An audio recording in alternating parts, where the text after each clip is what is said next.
نحمده ونصلي ونسلم على رسوله الكريم أما بعد فأعوذ بالله من الشيطان الرجيم بسم الله الرحمن الرحيم وإن كنتم في ريب مما نزلنا على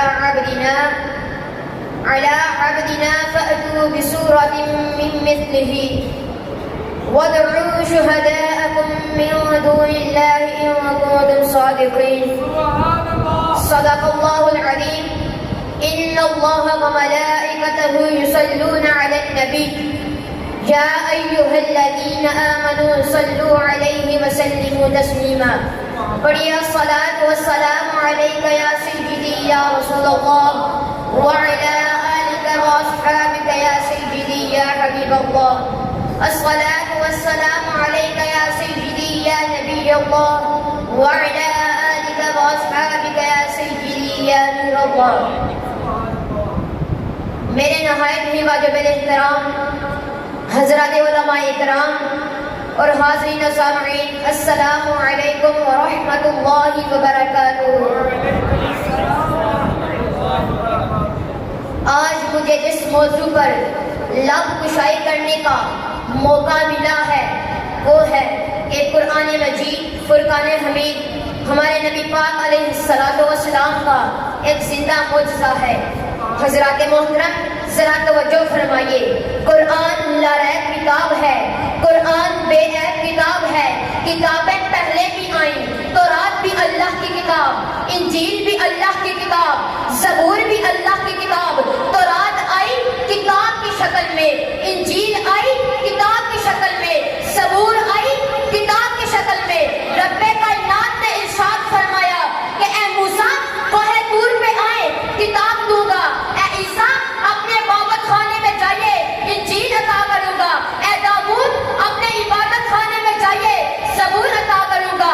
تورات کتاب کی شکل میں، انجیل کتاب کی شکل میں، زبور کتاب کی شکل میں، یہ تمام کتاب کی شکل میں آئی اور آ کر بکھر گئی، مگر قرآن کتاب کی شکل میں نہیں بلکہ بکھر کر آیا۔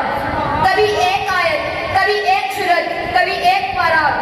حضرات محترم ذرا توجہ فرمائیے، وہ تمام کتاب کی شکل میں آئی اور آ کر بکھر گئی، مگر قرآن کتاب کی شکل میں نہیں آیا بلکہ بکھر کر آیا۔ ایسا جڑا اب قیامت تو آ سکتی ہے لیکن اس کو کوئی توڑ نہیں سکتا،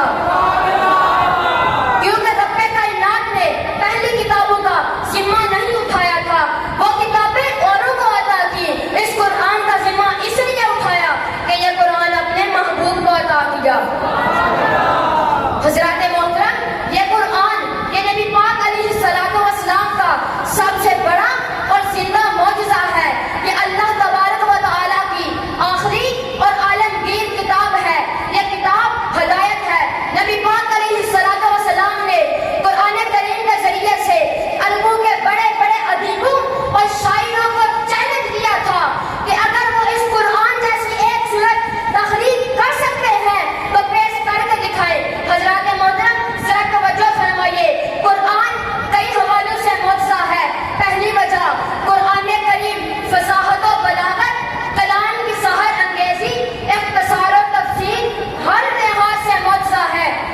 قرآن مجید میں کبھی ایک مضمون تفصیل کے ساتھ بیان کیا جاتا ہے، پھر اس کا تذکرہ اختصار کے ساتھ کر دیا جاتا ہے، لیکن مختصر سے مضمون میں کسی طرح کی بھی کوئی حامی پیدا نہیں ہوتی۔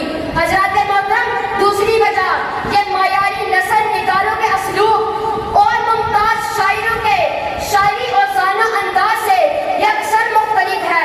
تیسری وجہ اس قرآن میں سابقہ اقوام کی خبریں اور نبیوں اور صالح بندوں کے واقعات بھی مذکور ہیں۔